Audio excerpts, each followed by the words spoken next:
in fact, following this barrage of missiles overnight, rescuers are inspecting damage across Tel Aviv. Visuals show buildings hit and debris scattered after cluster missiles swept through the night skies. Authorities continue assessing the impact and ensuring civilian safety amidst the ongoing attacks. So it has been a turbulent night for Israel. Rescuers inspecting damage in Tel Aviv this morning in daylight after the strikes. Ambassador Mukherjee, as these visuals show us.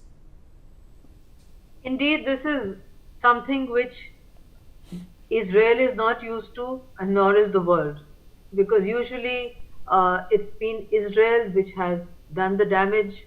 They wreaked havoc on the poor Palestinians in the Gaza Strip, and they were fairly successful in convincing the international community that they had the necessary firepower and the willpower to impose their will on their neighbors. This is after a very long time that a country that is inimical to Israel and denies its right to exist has been able to create this kind of havoc, going through the so-called invincible iron shield, iron dome, which Israel had created. It just goes to show that it's not just ballistic missiles, but even the cheap little drones, how much damage they can do. It has completely, in fact, changed warfare, and I'm sure my co-panelists will agree with me. The conventional kind of warfare that used to exist has been completely transformed. So I think if this kind of havoc continues, it will be difficult for the Israelis to lose face and agree for talks.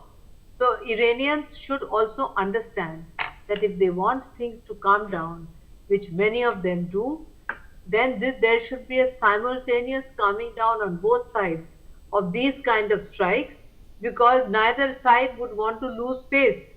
This is also a face-saving exercise.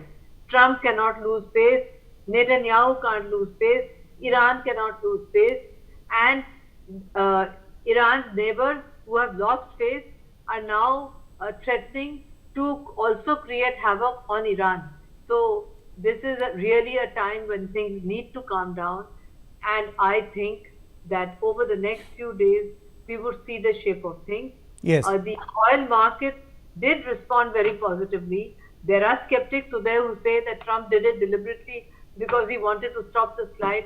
I don't quite agree with that. Okay. I think there must have been back channel talks. It's not possible for the President of the United States to make so many false statements about such a serious issue. Okay. There must be back channels, and those back channels will show their results in a couple of days. All right. More